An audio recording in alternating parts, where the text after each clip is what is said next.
Mrs. Susan DuBois, 708 37th Street, West Palm Beach. Telephone VI 45198. I am in the home of Mrs. Susan DuBois at 708 37th Street, West Palm Beach. The day is Wednesday. The date is the 28th of February, and the time is 3 o'clock in the afternoon. Mrs. DuBois, there are a lot of things I want to ask you, but first of all, I want you to tell me, if you will, about your experiences here as a teacher. I'll tell you the experience as a school teacher way back in 1897. My father and married brother were in Florida before I came. My sister and myself came down in the summer of 1897. There were 5 men to every woman, and the school teachers were very scarce also. The teacher's examination for that year had been held before I arrived, so they sent me up to Titusville to take the examination there. Dade County at that time ran up half of the state. I was assigned to a little school just started out in the woods west of Stuart. I arrived in Stuart about 11 a.m. Saturday. School was to start on Monday. And there was a store and post office combined run by one of the Kitchen brothers. I inquired there if anyone from out Leesville, as they called it, was in to meet me. They said 2 children had walked in, so after rounding them up, we started out. It was an awful rainy fall, and the woods were full of water, and after walking down the railroad for a mile or more, we started out back through the woods. It was cloudy and overcast, and about 2 hours we were back at the railroad tracks. We started again, but by skirting the big ponds, we found ourselves once again back at the tracks. So we looked for the next blazed tree before we would go any farther. We waded right through the big ponds. We only had a peach and a pear to eat that day, which I gave to the children. One was a boy 8 years and the other a girl 12. The boy got wet and cold and began to cry, so I gave him my raincoat and plodded on through the ponds. Then they began to tell me that the ponds were full of alligators and cottonmouth moccasins, so you might know how terribly frightened I was, but on we went. It became dark, so we squatted down by a big palm tree and waited. About 10 p.m. we saw a light. They had sent out a search party for the children. We were pretty glad to see them, and they took us home, fed us, and gave us dry clothes, as my trunk was still at Stuart. The woman of the house was about my build, but a foot shorter. The mother and daughter had only 1 pair of shoes between them, and the father and the boys didn't have any. The father did have a pair of bedroom slippers, which he loaned me. The mother got some clothes out of her trunk, a brown merino dress with a train. I think she said it was her wedding dress. The next day I burst out laughing, and I suppose they thought I was going crazy until I explained how I happened to look down and noticed the big number 10 slippers and the dress just reaching my knees. We wore ankle lengths in those days. And the little train behind just grazed the floor.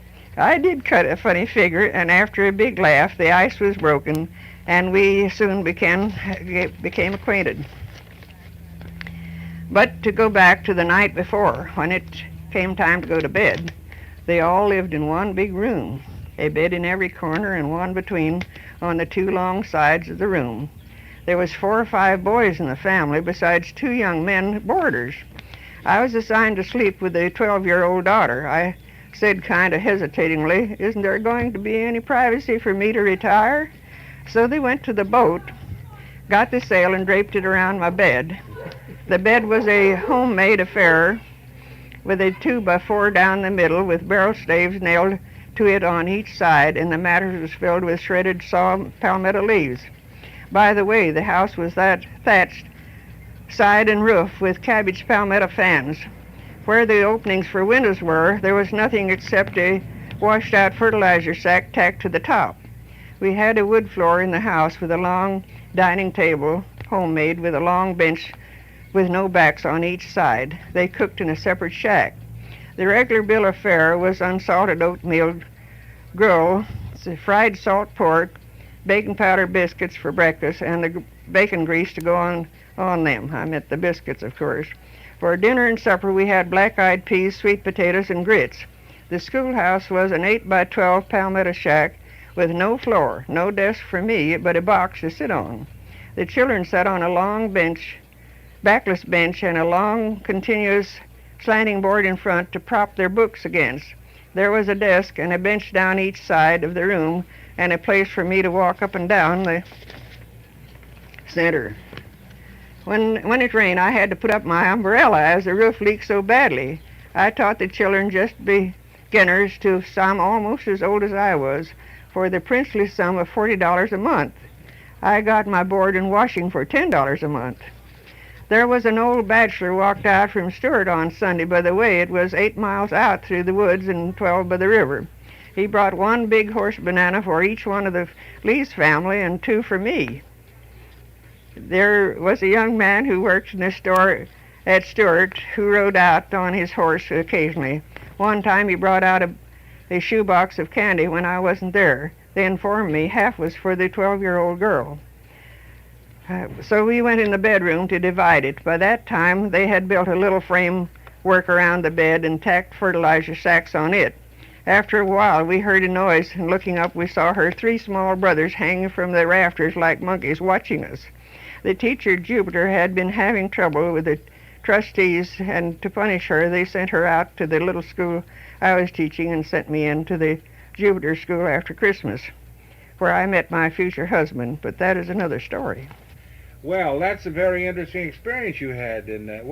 Were you born in Florida? No, in Kansas. In Kansas? Out in Kansas. How old were you when you came here? I was 21. Oh, well, you had a running head start, didn't you? Yeah. I'm 86 now, you know. Well, you don't look it. Mm-hmm. Uh-huh. Well, now, you went back to school, and teaching school in Jupiter. And yes. Did you give up teaching school after you were married? Oh, yes. My husband told me, that he'd saved me from being a cross old maid school teacher. And you lived in Jupiter, huh? Yes, we lived in Jupiter from 98 to 25. What did he do up there? Well, he grew pineapples. He had a big pineapple patch. And then we grew a lot of vegetables, and we had chickens. I had bought, when we were going to get married, I saved the money from teaching, and I bought ourselves a cow and a dozen old hens and a rooster. So I helped that much. You were in business, huh? Yes, so we had plenty of eggs and chicken to eat, and we had a vegetable garden. We lived better than most anybody in Jupiter because most people were too lazy to grow a garden. Mm-hmm. Did your husband build a house there? Oh, yes. We started out with a 3-roomed house. And then when my daughter, the 3rd child, was born, we added an upstairs with 4 rooms up there and 1 more room down. Mm-hmm. 4 rooms upstairs, huh? Yeah. You were expecting additions to the family, more additions to the family? Well, we had a man that was helping shingle us, and he said, you don't matter how big a house you build, the wife always fills it up. What were weddings like in those days? Did you have a big wedding? Church wedding? Well, no. We didn't have... at that time, my father was staying down here on the lake, and so we had it in the house. Mm-hmm. The house at that time belonged to Mr. George Gale, but we had rented it and lived in it, my sister and my father and myself. Down here? Yes. Mm-hmm. And we had all the Rowleys in, Mrs. Rowley, Mrs. George Rowley, old Captain Rowley's wife, made my wedding dress. I've still got my wedding dress. Have you really? Yes, sir, I have, but it's ready to fall to pieces. And I bought that with my school money. Oh? Mm-hmm. That school came in handy, yes, didn't it? My mother was dead, see, by that time, and my father never thought about that. He had to get the clothes and things for me, so I bought all the stuff myself. That school came in real handy. It certainly did. Mm-hmm.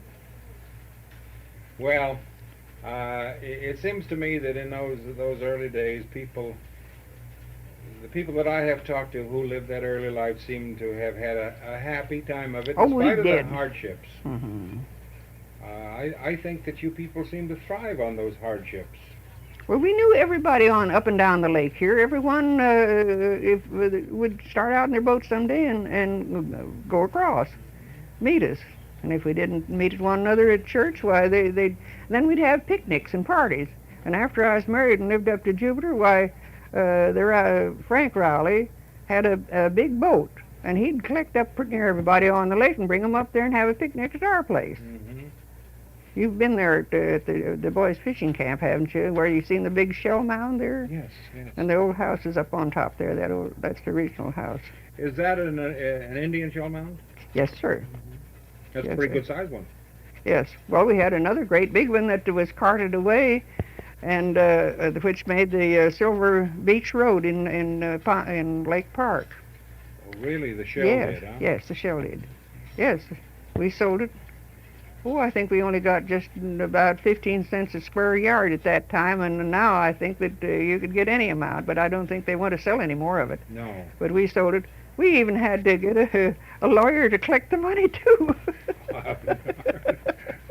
From the city of Lake Park? I don't know, anyway, whoever it was. Were there bones mixed up with those shells? Yes, and there was a lot of little pieces of broken pottery. My son up there at Jupiter has a collection of different pieces of pottery, not anything any size, but pieces of that, and stone hatchets. I found a stone hatchet that had a groove around that you could split a stick and tie it on there, and you could use it as a spear as well as anything else. It was made out of rock that isn't down here in Florida. They must have brought it down with them. Mm-hmm. And all the mounds were made kind of in a dish-like, so like if they had the fire in the middle and cooked their oysters, and then there was a ridge around where they sat and throw the shells over their shoulders. And most of the bones we ever found of their face, it had one incisor pulled out that marked their tribe. Oh, I see. I don't know what their names were, why they should, but they were marked that way then on them. And we had a whole head one time, but everybody pulled that out from underneath the shop where they had it till they broke it all to pieces finally. Can you tell from what you've seen in those shell mounds in what position the Indians were buried? Were they buried horizontal? Or I have heard that in some shell mounds the skeletons showed up standing up. Well, in the only one we ever found was in a kind of a lot of dirt between the two shell mounds, and we think that they had been in a fight, because we found a stone hatchet just a little ways from his hand bones, and there was a big crack hole in the back just over his ear and then top of his head. And somebody said if you get a good crack on your head, it busts the hole out behind your ear anyhow. And so we think that he was killed and just laid there and covered over with, because we never found any other. The bones we ever found were fish bones and shark backbone joints and things like that. Skeleton bones. No, we only found that one skeleton. My brother said there was some buried over here in Palm Beach in one of the shell mounds here, but they were bent over with their head, their knees up in the air and their head over between their knees, kind of like that. Oh. You all came here from Kansas. How many were there of you?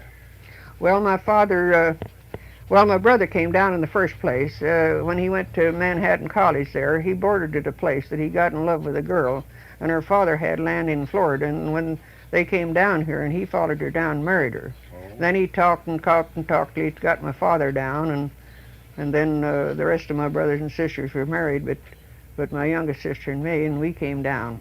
How many were you in the family? There was 7 of us. 7 children?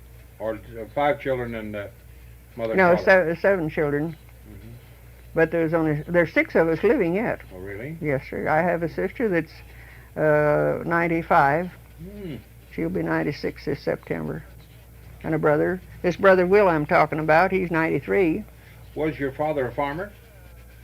Well, no, he lived on a farm, yes. But he could do all sorts of work like blacksmith work and carpentering, and well, he's just what you might call a jack of all trades. They had to know everything that way back then. What'd your brother Will do? Well, he spent most of his time going to college till he got married. When he came down here, why, then he ran a boat. He ran the boat up and down the lake that took the mail and the school children and people that wanted to go from one place to another up and down the lake. Do you have any experience with hurricanes? Plenty. took the roof off of my father's house when I lived there. And the same year, the 1829, my daughter's first little girl got killed in this. Oh, really, in a hurricane? Yes, in the hurricane. Well, they had one of these porches with a screen on it, and it went right into the main house with the roof over all of it, the whole roof. So that blew in that and blew the whole roof of it off, and that scared them so bad they tried to run to the next neighbors. And the wind just picked the father and the baby up and lammed them down on top of his electric, what you call it? Say that's my phone. All right. Your brother also had an experience with the hurricane, didn't he? Yes, he did. What happened to him? Well, they were building this railroad down there, and they had a whole lot of houseboats. Well, I guess you'd call them houseboats. They were right in the water, and they were all in this thing, and it banged around so that it broke all to pieces. And he and 4 or 5 other men was just on the side of the thing, floating around in the water for 2 or 3 days. And he said these wanted to hang overboard, and others set up in these little cracks and hang on, and then they'd change places, and some of them just get so tired they'd finally let go and fall off and never see them again.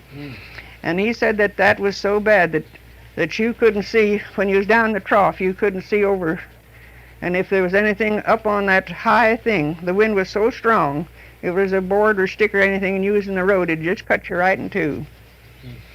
And so finally there was a boat came out and was picking up people. It's long towards night.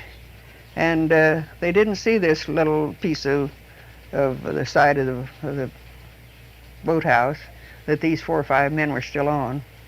And they started to pull up the boat and go away. Well, my brother's a good bass singer. He just couldn't stand that. He yelled at the top of his voice, and they heard him. Oh, heaven's sake. And come back and got them. His clothes and things must have been torn to shreds, huh? Oh, that's what, there was nothing left but just his waistband of his strong new overalls and the canvas pockets on them. And his feet were all swollen so bad he couldn't put on his shoes for weeks. He said that after he once told it, he said he just hated to tell it anymore. But he finally wrote a story. If you get up to my daughter-in-law's at Jupiter there, why, I think she has a copy of that, but I haven't. But I have read it, the whole story about it. I'd like to see it. Yeah. I'd like to see it. Well, Mrs. DuBois, is there anything that we haven't talked about that you recall of your early days here? Any other vivid memories that you have on the tap of that quick brain of yours? Well, I don't know. Just just when we had the 50th anniversary of the fair, you know, I was quite honored by having one of the blue ribbons or blue cards to show. When they had my picture, I looked like a wall-eyed something too. They had me. But anyway, they made quite a to-do, and a lot of the stuff they said, you see, they came up and didn't take any notes, and so they wrote it up by memory. And a lot of it was quite exaggerated, and I was making a fuss over it. And my son says, "Well, Ma, why don't you let it go as it is? Says it sounds better that way anyway." Well, you see, this is all on tape, so we got exactly what you said. Thank you very much. Thank you.